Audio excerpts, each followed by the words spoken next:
There are many unsolvable mysteries in the history of the Earth, such as the Moai statues, one of the most famous and fascinating features of Easter Island.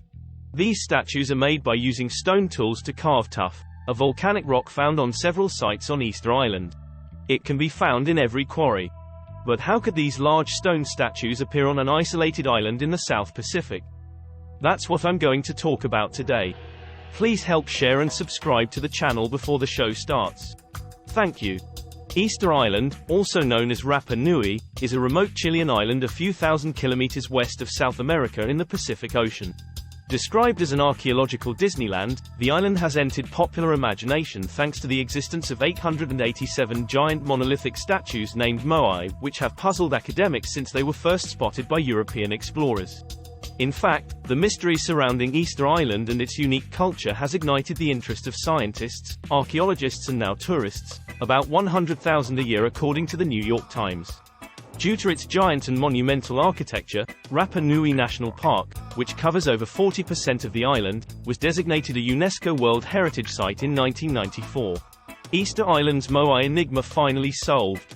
Easter Island is small, isolated and windswept, offering conditions which make survival difficult. Covering an area of just 163.6 kilometers to 63.1 miles to, it's located in the vast Pacific Ocean 3,512 kilometers, 2,182 miles, from the South American coast, and 1,900 kilometers, 1,200 miles, from Pitcairn Island. When explorers encountered the giant Moai statues, which are stunning examples of human achievement by any standard, it led to questions as to how and why they had been created. The archaeologist Johan van Tilburg studied the Moai of Easter Island for many years, creating an inventory of all the 887 monolithic stone statues found on the island. Of these 32%, 288 statues, were transported to Ahu locations, which were the platforms where they were erected. 397 were found in the Rano Raraku volcanic quarry production area, while 92 were discovered between the two, as if their transportation had been abandoned en route.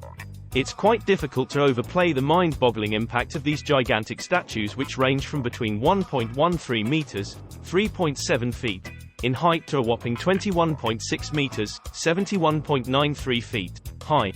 This Moai statue is known as El Gigante, was found in the Rano Raraku quarry and weighs an estimated 145 to 165 metric tons. Ahu Koti Riku, in the Tahai complex, is the only Ahu where visitors can see a complete 5.1 meter, 16.7 feet, Moai.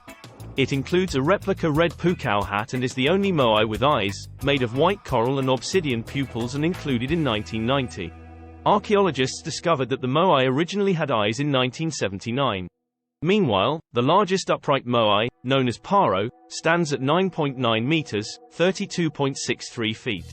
With an estimated weight of about 74.39 metric tons, 82 tons, it's understandable that so many people have attempted to figure out how on earth the native Rapa Nui moved the statues from the quarry to their final destinations dotted around the island. The majority of the Moai face away from the oceans, as if they are watching over the native Rapa Nui people.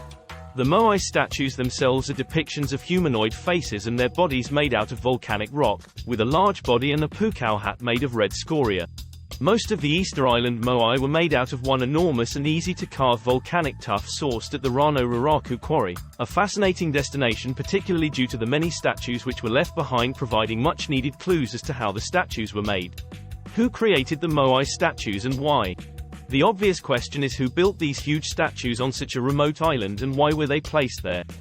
Most archaeologists believe Easter Island was inhabited by Polynesians sometime between 300 and 1200 AD, with more recent studies favoring a later settlement date. The oral history of the Rapa Nui claims the island was first settled by a two-canoe expedition led by Chief Hotu Matu, originally from Maraurenga. Meanwhile, DNA analysis points to the first settlers being of Polynesian origins, though there is academic debate on this point. Nevertheless, some experts argue that settlers may have arrived from South America due to agricultural evidence of the sweet potato on the island, which was a staple crop in Polynesia. The Easter Island Moai statues are believed to represent deified ancestors. Most scholars suspect that the Moai were created to honor ancestors, chiefs, or other important personages, explained National Geographic.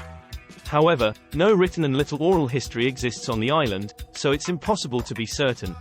In 2012, the internet suddenly exploded with claims that the Easter Island heads also have bodies, to use the words of the Daily Mail. Images started swamping the World Wide Web showing that the statues actually have a full body deep underground with strange ancient petroglyphs carved onto them. In fact, although tourists often believe that there are only head statues on the island, archaeologists have known that there are bodies hidden underground ever since excavations began in 1914, explained Joanne van Tilburg, director of the Easter Island Statue Project, EISP, in Live Science. In 2010 the EISP began excavations to document the complex carvings on the Moai bodies which have been protected from weathering due to being underground. These excavations also revealed invaluable information about how the statues were moved to their current locations. This is an aspect which has preoccupied experts for decades, with theories for this engineering feat including the use of sleds, rope, rocking motions, wooden rollers, and even aliens. In their quest for evidence, they argued that Easter Island is actually a survival success story, whereby the ancient Rapa Nui managed to survive on an inhospitable island. In fact, they conducted research on the Moai and appear to prove that the statues literally walked to their eventual locations, as described in Rapa Nui folklore, proved that the statues could be moved using rope, rocking motion, group effort and patience. We may never really know what happened on Easter Island. What is for sure is that the ancestor cult which created the Moai was replaced by the Birdman cult around 1540. According to this belief system, the living were able to contact their ancestors through humans chosen through competition rather than through the Moai statues, until the Rapa Nui converted to Christianity by 1868. In 1770 Easter Island was visited by two Spanish ships who recorded witnessing the enigmatic stone statues looming over the landscape. They were followed in 1774 by the British captain James Cook who noted that some of the statues had been toppled over and that their purpose was to commemorate former high chiefs. In 1786, a French expedition created maps of the island and illustrations of their time there. 2017 saw an important first step for the native Rapa Nui in that they were finally given management of the Rapa Nui National Park. They have also been working to ensure the repatriation of Moai statues, such as a 2.5-meter, 8.2 feet, basalt Moai statue which was gifted to Queen Victoria in 1869 and now resides in the British Museum, using the argument that the Moai are living incarnations of deceased relatives, reported Smithsonian Magazine in 2018. Did you find this program interesting? Welcome to leave your comments. Please also help share and subscribe to the channel. See you in the next episode.